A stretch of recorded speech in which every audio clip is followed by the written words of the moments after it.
5 years ago, I moved into a rental with my friend, Maisie. Maisie and I met our first year of college. We lived on the same dorm floor. After knowing each other for a couple years, we decided to look for a home close enough to our university without being right on campus. Both of us really liked the idea of moving somewhere more rural with lots of privacy. We both had a fascination with nature and a distaste for most people. After several weeks of scouring listings, we finally found the one. It was a little two-bedroom house. It was only 20 minutes from campus, but it was surrounded by forest. It had a lovely screen porch on the front, complete with a handmade swing. The monthly rent was very doable for us, and we contacted the property owner immediately. She was a sweet older woman named Tabitha. Tabitha and her husband had been renting the house out on and off for 15 years. We met up with them. They seemed genuinely kind and welcoming, so we agreed to rent the house. Maisie and I were completely moved in within the next 2 weeks. It was great. We didn't have the noise of the bustling streets on campus. The spring air smelled like wildflowers, and watching the rain from the porch was one of the most relaxing things to do after class. After a month of living there, Maisie came home with a surprise. She'd bought a metal detector. Her plan was to take it into the surrounding woods and see if we could find any lost treasures, as she called them. We sat out the next morning.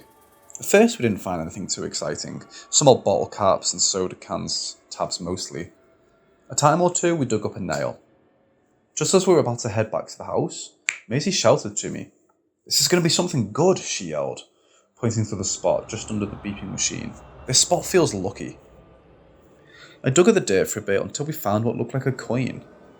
It was silver coloured and roughly the size of a 50-cent piece. Maisie picked it up. "Huh?" she said. The markings must have been worn off. She turned it over in her hand and made a face. "Ew, what is that?" I looked at the coin in her palm. On one of its faces, there was a symbol drawn in some sort of reddish dried sludge. It looked almost like an eye. While it was gross, we both figured we would wash the coin clean at home. We took it back, and Maisie went to work at the bathroom sink. A while later, she came back with the freshly cleaned coin. "What is it?" I asked her. She pursed her lips. "Not sure. It looks like any markings or engravings kinda eroded. Who knows how long that thing was in the dirt?" Maisie was much more excited about our find than I was, so I relented to let her keep the coin in her room. She kept it in a jewellery box. We were pretty tired from our day of treasure hunting, so we cooked some frozen pizzas in the oven and spent the rest of the evening binge watching some of our favourite reality shows. Trouble started the following morning. We both had classes around 9 a.m, so we'd ride together and get breakfast through a drive-thru on the way. To make it on time, we'd leave at 8:15. It was past 8 and I hadn't seen her come out of her bedroom, so I got worried that she slept through her alarm. I walked into her room expecting her to still be tucked in bed. She wasn't. Instead, she was still wearing pyjamas, standing in front of the jewellery box with the coin in her hand, just staring at it. She didn't even notice me come in. When I said her name, she didn't even move. I had to walk over and gently shake her shoulder to get her to look at me. "What are you doing?" I said. "We have to leave in 10 minutes. Get dressed." Maisie shook her head like she was coming out of a daze and furrowed her brow. "Sorry, I was just looking at it, and I guess I lost track of time," she mumbled. After that, she got dressed. Luckily, we still made it to class on time. That whole day, though, she kept bringing up the coin. When we were together, she rattled on about it. When we were in different classes, she spammed me with texts. Even some of our mutual friends complained to me that they couldn't get her to talk about anything else. When we got home that afternoon, she disappeared into her bedroom. It was a bit odd, but I had a lot of assignments to work on, and I was honestly a bit tired of her by that point, so I went into my room too. After finishing my homework, I went out into the kitchen. The lights were out. Maisie hadn't come out, and it was her night to cook dinner. I was annoyed, so I barged into her room. This time, she had a bedroom light off and was sitting at her desk. A single candle was lit in front of her, and she was using the flame to illuminate the coin in her hands. She was humming under her breath as she turned the coin over and over, transfixed. "Maisie?" I whispered. She jerked my direction, and I froze. The candlelight made it look like there was a strange reddish glow in her brown eyes. "What do you want?" she asked. her voice tense. "It's your turn to make dinner," I said. Before I could even take another breath, she'd crossed the room and into my personal space. "Can't you see I'm busy?" she snarled. "Get out!" I backed up and she slammed the door in my face. I heard the door lock. I stood there for a few minutes, trying to process what happened. Maisie wasn't the type to lose her temper. Sure, she got mad like everyone else, but she tended to be more passive-aggressive. She never yelled. Something must have really upset her. I ended up making some pasta for dinner. I put the leftovers in the fridge with a note saying Maisie could have them if she wanted, and then I went to bed. The next morning, I got up and ready for class. Maisie had the day off, so I figured she was still asleep. When I grabbed a water bottle from the fridge, I saw the leftover pasta still sitting on the shelf. Maisie probably hadn't left her room last night. I started to get worried.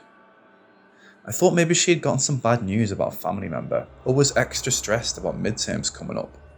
That day, while in class, I decided I would plan something relaxing for us to do that night. I made some reservations for Maisie's favourite restaurant and ordered tickets online for a new movie she'd mentioned wanting to see. When I got home later that night, I saw that the living room light was on. Maisie had come out during the day, but when I checked, I still saw the leftovers inside the fridge. Maisie was never the type to skip meals, and that scared me. I made my way down the hallway to her bedroom. Halfway there, I stepped on something cold and squishy. I looked at the bottom of my sock and saw something pinkish stuck to it. I grimaced and flicked it off. When I got to her room, I saw the door was ajar. I was relieved that it wasn't locked this time. I gently pushed inside. All the lights were off, so I turned on my phone flashlight. What I saw still burned in my memory to this day. Maisie sat hunched over in her bed, wearing only a tank top and pyjama shorts. Her hair was unbrushed and a mess. There were scarlet stains all over her bed. I followed them up towards her body and gagged. Maisie had her package of raw ground beef ripped open on the bed and was scooping it into her mouth with her bare hands. She ate like a starved animal, chewing loudly with bits of the meat falling from her open mouth to land between her legs. I involuntarily let out a startled squeak. Maisie's head shot up and she glared at me. My knees faltered when I saw her eyes glowing a deep ruby. She moved to all fours and actually growled at me. My feet started working again and I took off, running for the front door, and I could hear her at my heels. I managed to get outside and made a beeline for my car. I tried the handle, but it was locked. I'd left my keys inside my purse on the kitchen counter. I cursed and turned around, prepared to run a different direction, but came face to face with Maisie. She was taller than she'd been a day ago, close to 7 feet. Her eyes were wider, and even in the dark, still shone crimson. She opened her mouth and ran her tongue over her lips. Her teeth were all jagged and sharp. She wrapped her right hand around my throat and smirked. "You have 2 options," she said. Her voice was deeper and raspy. I somehow felt each of her words vibrate down the hand she had on my neck. "You can join me and know this power." Maisie leaned forward and pressed her face to my hair, sniffing me. "Or I can make this simple and devour you now." "Maisie?" I started, but she tightened her grip on my throat, choking me. "What is your choice?" I shook my head and tried to break free, grabbing at her arm. She suddenly released me and banged a fist on my car, leaving a dent in the hood. "Wrong answer," she snarled. My legs gave way and I slid down to the ground, trembling. I scrambled to crawl beneath her legs. She grabbed both of my legs and dragged me out. I flipped onto my back and started kicking wildly. She paid no mind, instead looming over me. Bloody drool dripped from her lips and landed on my forehead. Maisie opened her mouth wide, aiming to bite my throat. I braced myself for the pain, when a sudden noise came from the pitch-black forest. It was a guttural, feral cry. It echoed and carried through the trees and sent a chill up my spine. My adrenaline spiked enough that I felt dizzy. Maisie let go of me and took a step back, looking in the direction for a sound. My vision got fuzzier as I watched her lope off past the tree line. Then it all went black. I came to the next morning, still lying next to my car. I went inside and cleaned myself up in the bathroom. I knew I had to move out. I didn't want to risk staying too long. I spent that day packing both mine and Maisie's things up in boxes. I rented a hotel room for a week and stayed there at night. I let Tabitha know that I was leaving early. I cleaned up as best as I could and forfeited the security deposit for what I couldn't fix. Over the next few days, I came up with a story. I told everyone that Maisie had a breakdown and ran away to join a cult, and that I didn't know how to contact her. I donated her belongings to some thrift stores and found myself an apartment on the edge of campus. I spent a lot of time after trying to process what had changed Maisie into that monster. I determined that it all started when she found that coin in the ground. I was glad I hadn't handled it myself or had anything to do with it. Who knows what would have happened if I did? It wasn't until several weeks later, when the nightmares began to subside, that I realised the coin had been inside Maisie's jewellery box when I donated it.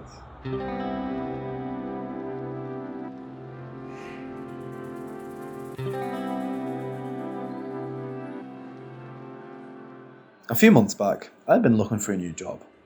Tired of having to travel from home, I wanted to do something online, but I didn't know what that would be.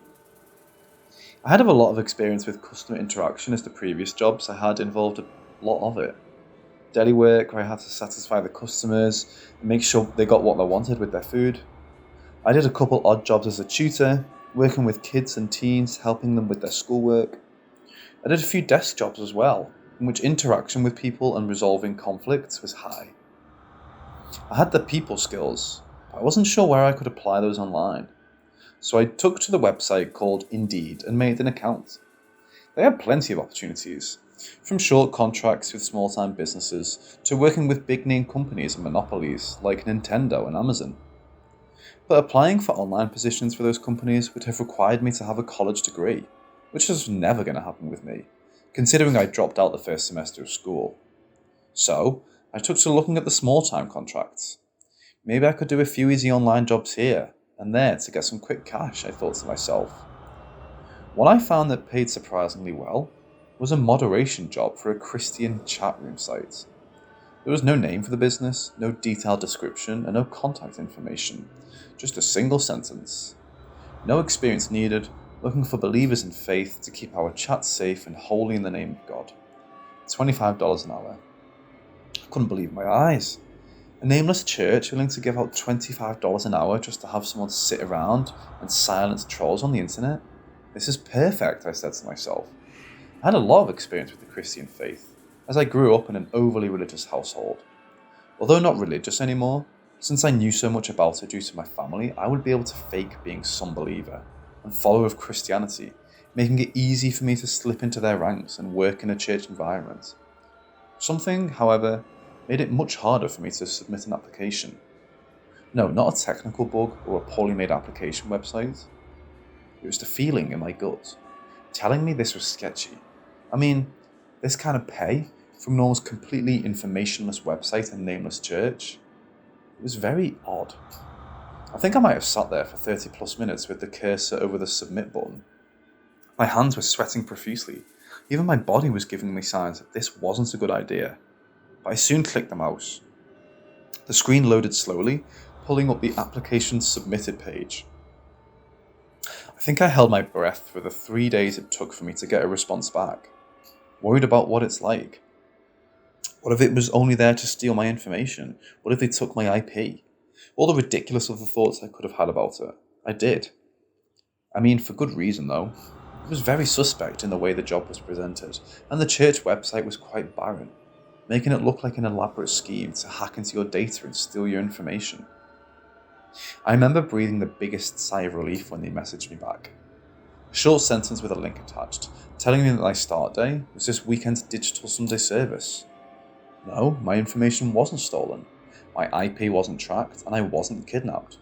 All those ridiculous scenarios, gone from my head. Sunday approached fast. I made sure to get up early and log onto the site.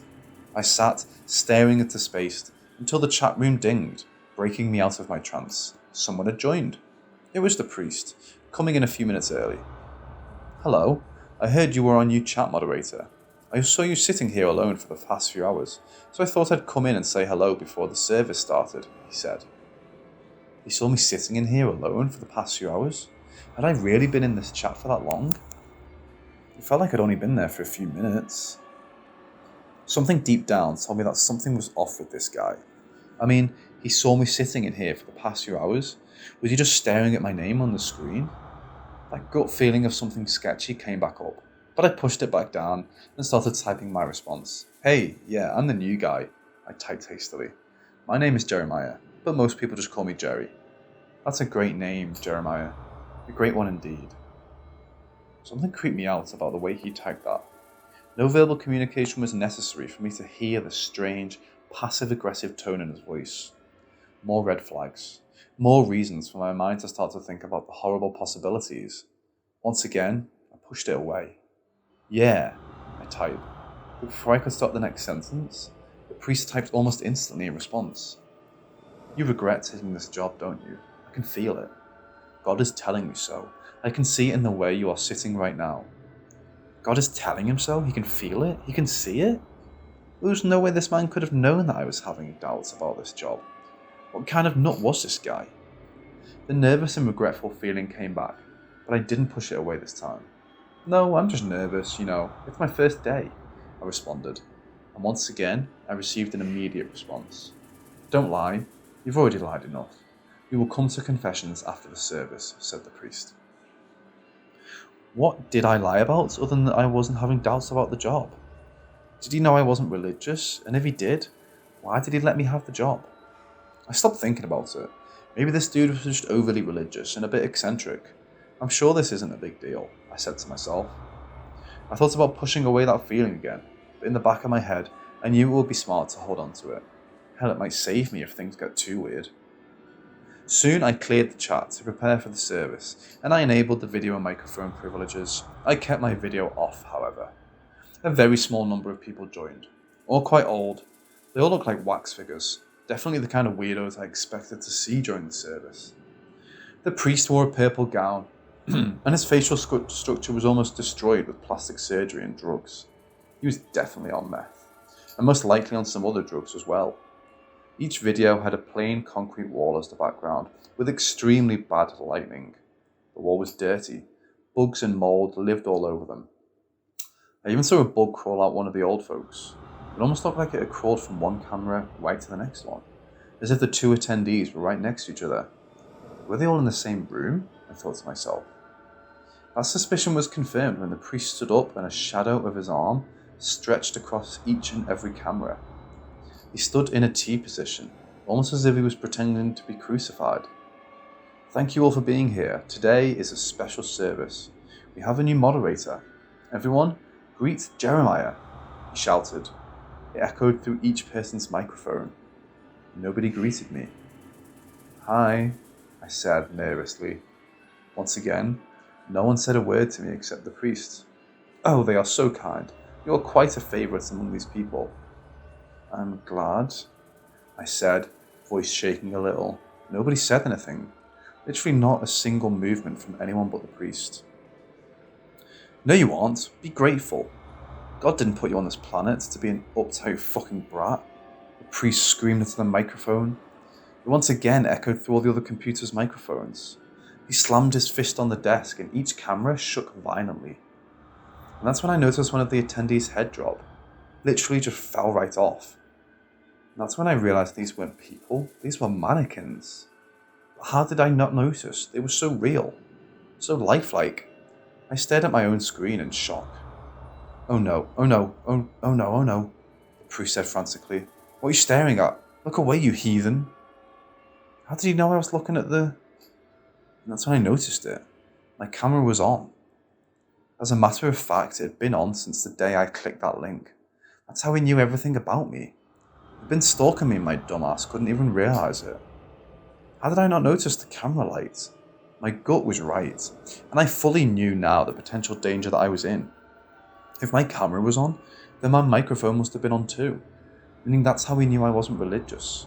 He must have heard the conversation I had a few days after I applied. The day after I applied, I was joking about how I picked up a church job to a friend, and how it was funny that an atheist made the cut, but not someone who was way more qualified. He listened in on that, and he must have listened in on how much more. I quickly reached for my camera to cover it, and my other hand shot out to the power button on my computer. The last thing I heard from him before my computer shut off was, "Do not run from me, heathen. I will smite." My computer screen went black, but my camera stayed on. How? I frantically rushed to unplug it from my computer. The green dot finally turned off. I rushed to my door, bolting it shut and boarding it with a nearby coffee table. Only seconds after I backed away from the door, I heard it start to shake violently and a voice came from the other side. "Open up, heathen." It was the priest. How did he get here so fast? I fell backwards and walked away, watching the door shake. It hit me like a ton of bricks. Those walls, that was the basement of my complex. He lived in the basement of my apartment. I rushed to the kitchen and grabbed my phone. I had to call the police. It was my last resort. It was too late though. I heard the door start to break at the seams.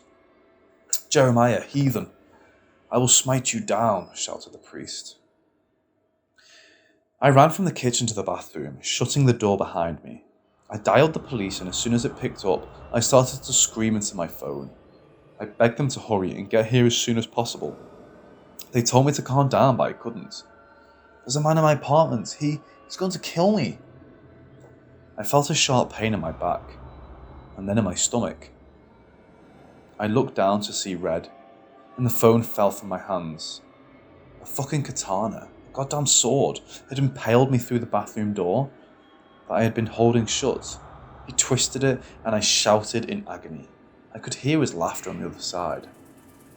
"I'm going to cleanse this world of you filthy heretics, you non-believers, one at a time, with my hand of God. Oh, a magnificent blade it is, a gift from the man above." I coughed up blood, choking in fear. The police must be here soon, right? I lived so close to the department. Please, I begged for God. The first time in 20 years, I begged for God to save me. I heard a gunshot, and I felt the sword stop twisting in my gut. And then, I blacked out. Was I dead? It was so dark, but I saw a light. I walked towards it. That's when my eyes opened. I wasn't dead. It was the light in the ceiling. I was in a hospital. The sounds of the equipment all around me filled the empty room. The beeping of the heart monitor, the sound of the ventilator.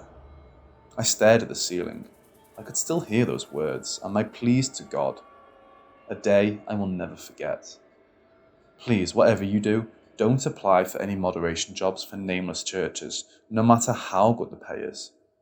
Your life will be in danger the second you press apply.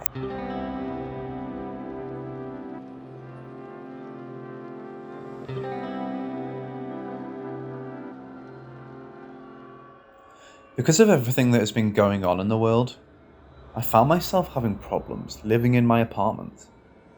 My job kept cutting my hours. I had savings, but if I didn't want to go through it, I would have to start cutting costs. No more ordering food, no more snacks, maybe beans and rice for a month. Aside from my incoming money woes, my roommates were the worst. They had been forced at home, and I liked the two people I lived with, but after they lounged around the apartment, I found I only liked the idea of them. They had gotten lazy without a job, or maybe they were never around enough to create much of a mess. My country dealt with the lockdown much different than I heard others had. People who had full-time jobs that had their workplace closed received a percentage of their wage every month. And my roommates found they could live with a lesser amount. I was deemed essential and kept working, much to my dismay. That was my frame of mind when I started to look for somewhere else to live. I officially wasn't on the lease, so I could leave any time. I would give them the last month's rent and plenty of notice before, instead of just leaving. After one roommate exploded God knows what in the microwave, I started to doubt if they deserved any respect at all.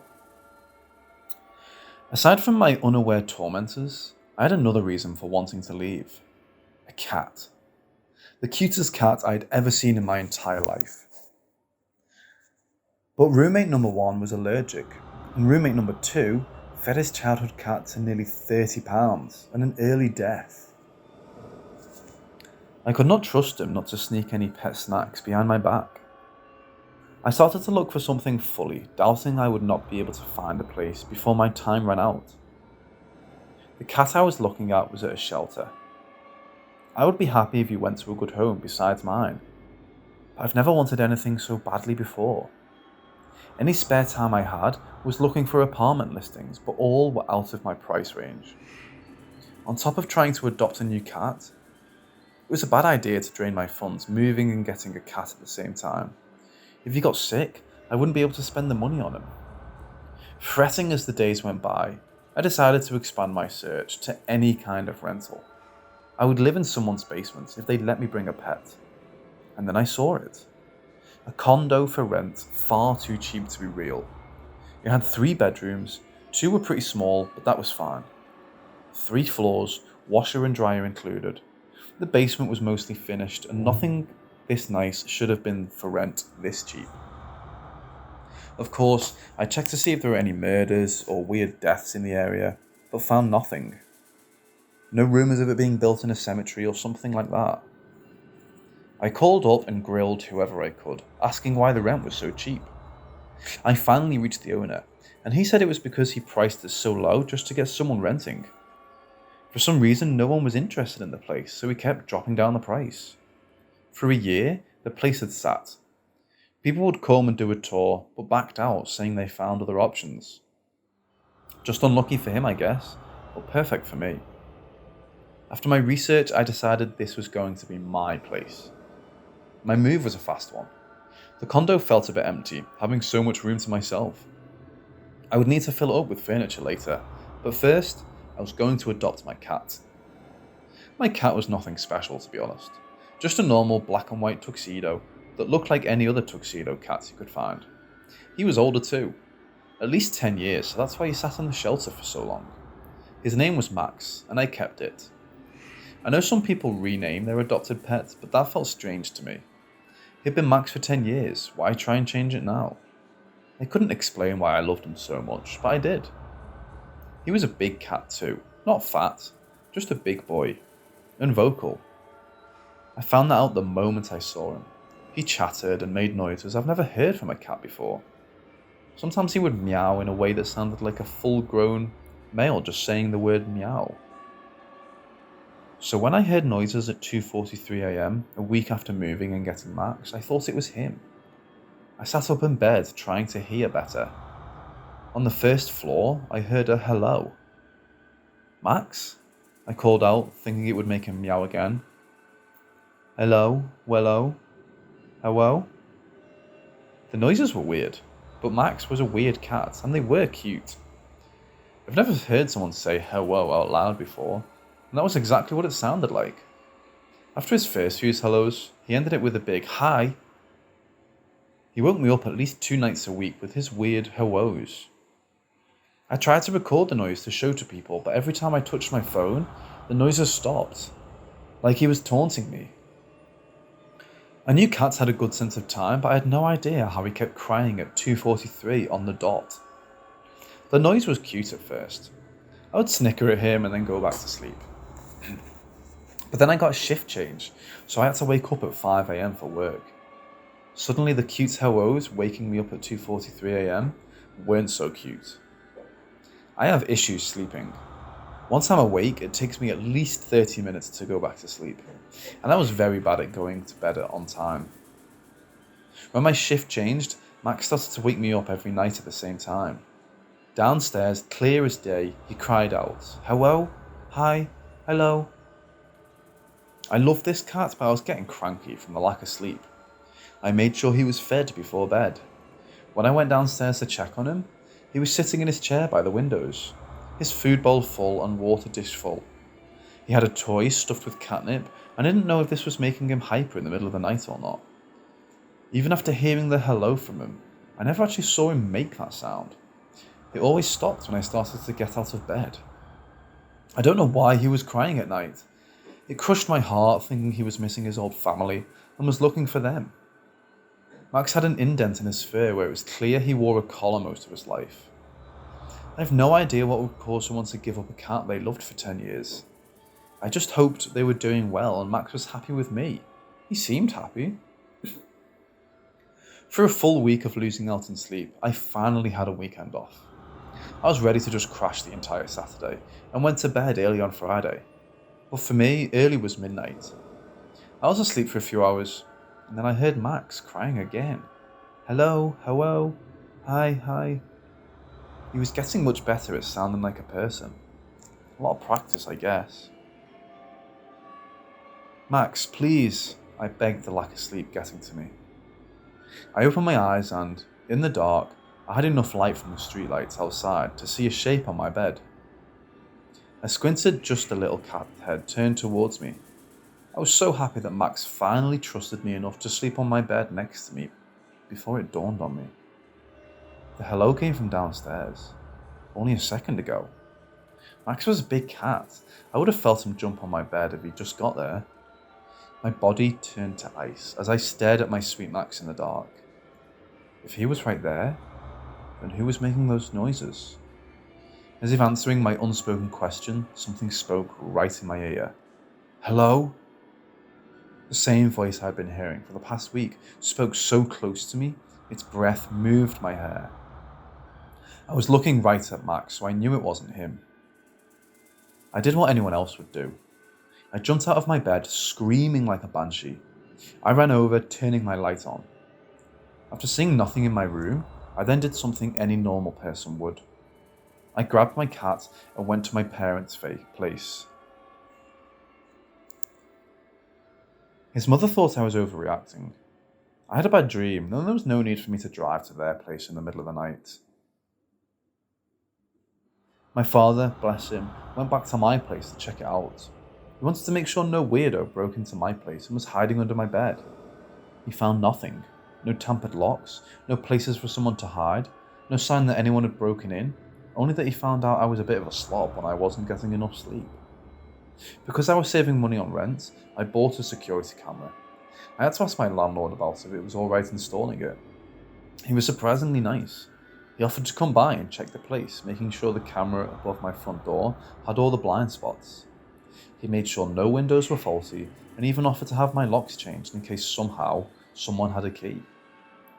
I arrived home from work just as he was finishing up with the locksmith. I thanked him for going out of his way and for worrying about me. I'd only told him I had a scare and thought there was a chance someone had gotten into my place. I feel a little silly doing all this. I really could have dreamed the entire thing, I admitted to him. I invited him in so he could pet Max and have a cup of coffee. Dream or not, you can't be too safe. You're a single woman living alone. The neighbourhood is a good one, but I want you to feel safe sleeping at night either way.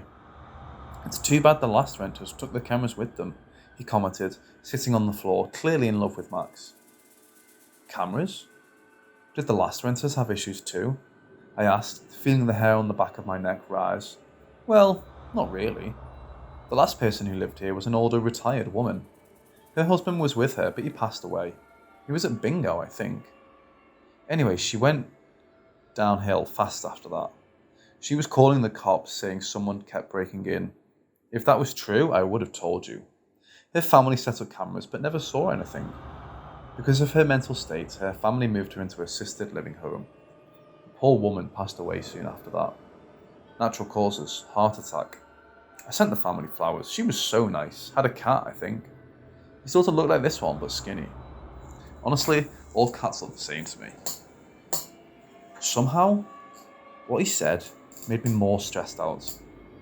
Of course, the woman was seeing things, hearing things. I'm sure the police came and found nothing.